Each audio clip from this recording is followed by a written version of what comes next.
Welcome you all. मैं शिवांगी सिंह आपका बहुत बहुत स्वागत करती हूँ। आज हम एनसीईआरटी क्लास नंबर 12 का चैप्टर नंबर 6 को लेंगे। इसका पार्ट नंबर 1 है। देखिए, इसका चैप्टर का नाम है भारतीय विविधता की चुनौतियाँ। हमने ऑलरेडी लास्ट चैप्टर में क्या पढ़ा था, जो इनइक्वालिटीज़ के बारे में पढ़ा था, जाति जनजातीय, है ना, स्त्रियों, लैंगिक असमानता, कई तरीके की असमानताओं के बारे में पढ़ा था। आज हम विविधता के बारे में पढ़ेंगे, मतलब डिफरेंसेस के बारे में पढ़ेंगे, ठीक है, डाइवर्सिटीज़ के बारे में पढ़ेंगे। तो जैसे कि हम जानते हैं कि भारत एक महान सांस्कृतिक विविधता वाला देश है, ठीक है। बहुत अब ज़्यादा डाइवर्सिटी भारत में पाई जाती है। बहुत ज़्यादा डाइवर्सिटी का क्या मतलब है, अलग अलग तरीके की भाषा, धर्म, पंथ, प्रजाति, जाति, ये सब हो सकती है, ठीक है। अब चूंकि हम सब एक ही राष्ट्र में रहते हैं, है ना, तो स्वाभाविक सी बात है कि प्रतिस्पर्धा भी होगी और संघर्ष भी होगा, और अपनी पहचान को बनाए रखने का दबाव सबके ऊपर होगा। तो इसमें क्या होता है कि कई बार जो है ना, ये संस्कृति के साथ साथ जब आर्थिक और सामाजिक हो जाता है ना ये भावना, तो क्या होता है कि ये भावनाएं देशों को भड़का देती हैं, है ना, और स्थिति काफी गंभीर हो जाती है। और क्या होता है कि हम जैसे अपने साथ है ना, अपने साथ अगर किसी अन्याय को रोकने के लिए अगर कोई उपाय कर रहे हैं, तो हो सकता है कि वही उपाय दूसरे समुदाय के लिए एक विरोध भड़का दे, है ना। तो इसमें क्या होती है कि कई तरह की ताकतें होती हैं जो देश की एकता और अखंडता को तार करने पे क्या करती है, लग जाती है। और सांप्रदायिक दंगे, क्षेत्रीय मांगे, जातिगत लड़ाई झगड़े, ये सब आप टीवी न्यूज़पेपर वगैरह में देखते रहते हैं, ये होता रहता है ना। तो भारत का हमको फिर लगने लगता है कि भारत का भाई भविष्य क्या है यहाँ पे, मतलब क्या देशभक्ति बहुत ही कम है, क्या है ये लोग अपने लिए ही सोच रहे हैं, कोई देश के बारे में कुछ सोच ही नहीं रहा है ना, ऐसा होने लगता है, फीलिंग आने लगती है। तो उतना नहीं, या फिर उतना नहीं सोच रहे हैं जितना कि आप या आपके फ्रेंड्स लोग सोच रहे हैं, है ना। तो क्या होता है कि अगर आप रियलिटी में देखेंगे, अगर आप किसी तरीके के आधुनिक भारत का इतिहास की पुस्तक पढ़ें, या सांप्रदायवाद या क्षेत्रवाद की कोई पुस्तक पढ़ें, जैसे ब्रास 1974 की अगर आप उस पुस्तक को पढ़ें, तो फिर आपको पता चलेगा कि ये समस्या कोई अभी की नहीं है, ये स्वतंत्रता प्राप्ति या उससे पहले की समस्या है जो चली आ रही है, ठीक है। तो भारत ना राष्ट्र के रूप में जो है, अगर हम आज के बारे में बात करें, तो भारत आज राष्ट्र के रूप में काफी बढ़िया कंडीशन में, ठीक है, और पहले से क्या है, बेहतर कंडीशन है। तो हम आज इस चैप्टर में उन कठिनाइयों के बारे में देखेंगे जो विविधता की वजह से हमको चुनौतियां मिलती हैं। तो क्या होता है कि हम सबसे पहले, ये चुनौती क्या होती है भाई, बहुत ज्यादा डाइवर्सिटी होगी, तो हमको सबसे पहला मुद्दा क्या आएगा, हम अपनी पहचान को बनाए रखने की कोशिश करेंगे। अगर इसमें खतरा आता है जैसे ही, तो क्या होता है, हम भड़कते हैं। अच्छा, क्यों भड़कते हैं, क्या इसकी इंपॉर्टेंस है। देखिए, सबसे पहली बात है कि आप समझिए, स्थायी पहचान इसमें सबसे पहला रोल अपनाती है। स्थायी पहचान का मतलब आप कुछ भी हैं, ठीक है, आज आप चाहे डॉक्टर बनना चाहते हो, आईएएस बनना चाहते हो, चाहे कुछ भी करना चाहते हो, बिजनेस करना चाहते हो, कुछ भी, लेकिन जब आपने जन्म लिया था ना, जब आप थे ना, या तब से लेकर के जब आप बढ़ रहे ना, तो आपकी एक चीज आपके साथ है, वो है कि आप हैं कौन, ठीक है। यानी आप किस परिवार से बिलोंग करते हैं, आप किस राष्ट्र के हैं, आपकी क्या भाषा है, आप कौन से धर्म के, आप किस जाति से, आप क्या परिवार बिलोंग कर रहा है, आप कौन है एग्जैक्टली, आपकी पहचान क्या है, आप दूसरों से कैसे अलग हैं, ठीक है, लोग आपके बारे में क्या सोच रहे हैं, आपके क्या लक्ष्य हैं। तो ये सारे जो क्वेश्चन है ना, परिवेश, मतलब एक बोल सकते हैं बचपन से लेके अभी तक हमारा जो हो रहा है, इसमें समाज का, एक सोसाइटी का रोल है। ये आपको हमने एनसीईआरटी क्लास नंबर 11 में पढ़ाया था, ठीक है। इसको क्या कहते थे कि हमने कहा था, इसको वर्ड दिया था सामाजिकरण, यानी कि सामाजिकरण हो रहा है हमारा। इसमें सबसे ज्यादा कौन रोल अब निभाता है, माता पिता, परिवार, नातेदार, समूह, समुदाय, ये आसपास के जो लोग होते हैं ना, ये हमारा सामाजिकरण कर रहे होते हैं। ये हमें पता नहीं चलता, हमें लगता है कि हमारा गोल हम ही डिसाइड कर रहे हैं, पर अगर आप ध्यान से देखेंगे ना, तो आप भी कहीं ना कहीं किसी न किसी रूप में किसी न किसी चीज से इंस्पायर हुए थे, तभी आज आप कुछ और करना चाह रहे हैं, ठीक है। तो सामाजिकरण आपका होता है, ठीक है। और इसमें क्या होता है, ये एक लंबी प्रक्रिया है, ठीक है। इसमें आपकी मातृभाषा या सांस्कृतिक मूल्य क्या है, इसी के बेसिस पे तो आप आखिर देश दुनिया को समझने लगते हैं ना। आपकी मातृभाषा जो होती है, उसी के बेसिस पे आप पढ़ना शुरू करते हैं दुनिया के बारे में, है ना। तो क्या होता है कि ये आपको कोई अचानक से कोई आपकी अर्जित की हुई या योग्यता पे नहीं मिलती है आपको सामाजिक पहचान, कि आप सोचो कि लो अब हम एक एग्जाम पास कर ले या कोई स्किल दिखा दें तो हमें कोई स्पेसिफिक, हमें धर्म के हम हो जाएंगे या स्पेसिफिक हमारी जाति हो जाएगी। ये तो आपको जन्म से मिली हुई है, ठीक है, आपके अपनेपन से मिली। अपनेपन का मतलब आपके रिश्तेदारी, आपके पारिवारिक रूप में मिली है। हो सकता है कि ये बात सबके ऊपर लागू नहीं करती हो, but most of the points ये सब चीजें लागू करते हैं लोगों पे, ठीक है। ये अचानक से होता है, क्योंकि अचानक से तो आप किसी पे कहीं पे भी जन्म ले रहे हैं ना, इसमें आपकी पसंद नापसंद का कोई बस नहीं चलने वाला है, ये अचानक से हो रहा है जो भी हो रहा है, ठीक है। और इसमें ना आप बहुत सुरक्षित महसूस करते हैं, क्योंकि आपके वहां पे लोग होते हैं, आपके अपने होते हैं, ठीक है। इसमें शर्त रहित होता है, इसमें भावना होती है। तो जहाँ जन्म लिया है यानी कि घर, परिवार, भाषा, क्षेत्र जो भी है, नातेदार वगैरह, है ना, जीवन है, जो आपके जीवन को एक क्या करते हैं, रूप देते हैं। तभी तो हम भावुक होकर के कभी कभी क्या हो जाते हैं, हिंसापूर्ण बिहेव करने लगते हैं। ठीक है, ये सर्वव्यापी है, यानी कि आप कहीं भी जाएं, किसी भी जगह जाएं, लेकिन हर एक व्यक्ति की अपनी एक अलग भाषा है, अपना एक राष्ट्र है, उसका अपना एक धर्म है, जाति है। ठीक है, हो सकता है कि सबकी धर्म, जाति चीजें नहीं हो, लेकिन किसी न किसी भाषा में तो आप बोलते हैं ना। कोई तो आपकी स्पेसिफिक भाषा है ना, कोई तो आपका राष्ट्र है ना, कोई तो धर्म होगा ना शायद आपका, कुछ पॉइंट्स तो आपके होंगे ना इनमें से। तो होता क्या है कि देखिए, ये सब हम अपनी जो पहचान होती है ना, इसके लिए हम बहुत ज्यादा वफादार होते हैं, बहुत प्रतिबद्ध होते हैं। तो देखिए, अगर आप हम दो देशों का अगर एग्जाम्पल लीजिए, आप देखिए, समझिएगा इस बात को। दो देश हैं, उनमें लड़ाई हो रही है, ठीक है, और दोनों को लगता है कि दोनों में ही बड़े देशभक्ति जागरूक है, और जो सामने वाला जो देश है वो हमको शत्रु जैसा दिखता है कि नहीं।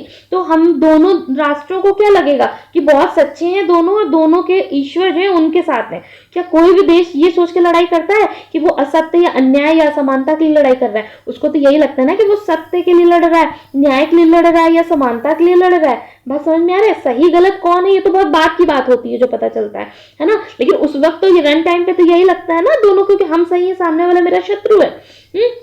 तो कई बार क्या होता है कि कोई पक्ष बहुत ज्यादा गलत होता है, तो ये उसको स्वीकार करने में ना कई दशक लग जाएंगे, शताब्दियां लग जाएंगी कि वो गलत है। इसमें अगर जो कमजोर पक्ष है वो तो भाई इस बार को मान भी लेगा एक बार को कि वो गलत है, लेकिन जो जीतने वाला पक्ष होता है वो जल्दी इस बात को नहीं मानता है। इसमें कई दशक और शताब्दियां लग जाती है, लंबी बहस चल जाती है।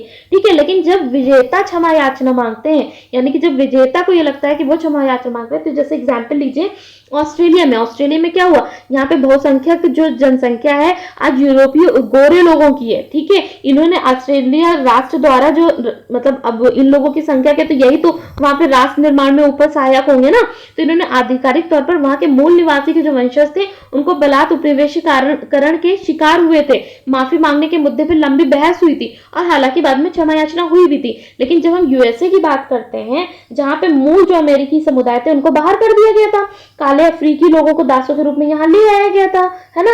राष्ट्रीय स्तर पर क्षमा याचना के लिए बहस चलती है, लेकिन क्या है कि अभी तक इसमें सर्वसम्मति नहीं हुई है। वहीं अगर हम बात करें जापान द्वारा युद्ध व उपनिवेशीकरण की, तो इन्होंने पूर्वी एशिया के खासकर अगर हम देखें कि कोरिया और चीन के कुछ हिस्सों को काफी क्षति पहुंचाई थी।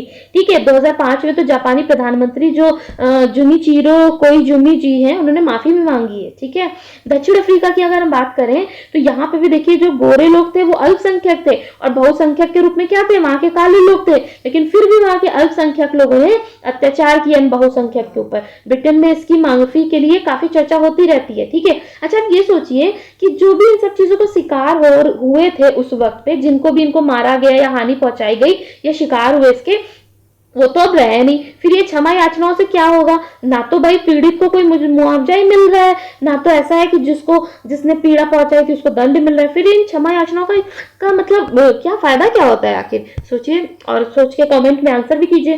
ठीक है, तो अब हम देखते हैं कि राष्ट्र क्या होता है। राष्ट्र के लिए मतलब हम क्या बोलेंगे कि ये एग्जैक्टली राष्ट्र है। राष्ट्र का वर्णन करना यानी डिस्क्रिप्शन करना तो आसान है, लेकिन उसको एक डेफिनेशन देना काफी मुश्किल हो जाता है। ठीक है, इसमें क्या होता है कि राष्ट्र समुदायों से मिलकर के एक बड़े स्तर का समुदाय होता है। ठीक है, इसमें भौगोलिक क्षेत्र होता है, खास भौगोलिक क्षेत्र होता है जिसपे लोगों पे हम नियंत्रण करते हैं। ठीक है, वो सारी बातें ठीक है। देखिए, हम ये भी कहेंगे कि इसमें 3 एग्जाम्पल आप ऊपर वाले देखिए और फिर 3 एग्जाम्पल आप नीचे वाले देखिए। ऊपर वाले अलास्का अलग, यूएसए अलग। ठीक है, पाकिस्तान में पश्चिमी पाकिस्तानी अलग, पूर्वी पाकिस्तानी अलग, मालदीव अलग, फॉकलैंड अलग। ये तो अलग अलग आपके दूरस्थ प्रदेश वाले 3 क्षेत्र हो गए। लेकिन अब हम नीचे वाली जगह देखते हैं, इसमें क्या है, ऑस्ट्रेलिया जर्मनी बगल बगल में, ये तीनों बगल में, ये तीनों बगल बगल में, यानी जुड़े हुए क्षेत्र हैं। यानी कि आप भौगोलिक क्षेत्र में या तो जुड़े हुए हो या तो चाहे दूर दूर प्रदेश हो, है ना। वो सारी बातें ठीक है, लेकिन क्या सिर्फ ये एक आधार हो सकता है? और उनकी अगर भाषा संस्कृति जो है, देखिए यहाँ पे अगर देखेंगे ऑस्ट्रेलिया और जर्मनी में, तो कई भाषाएं संस्कृति ऐसी हैं जो यहाँ की यहाँ पाई जाती है, यहाँ की यहाँ भी पाई जाती है। ठीक है, ये यहाँ की यहाँ भी पाई जाती है। तो क्या ये अलग अलग राष्ट्र हो सकते हैं क्या?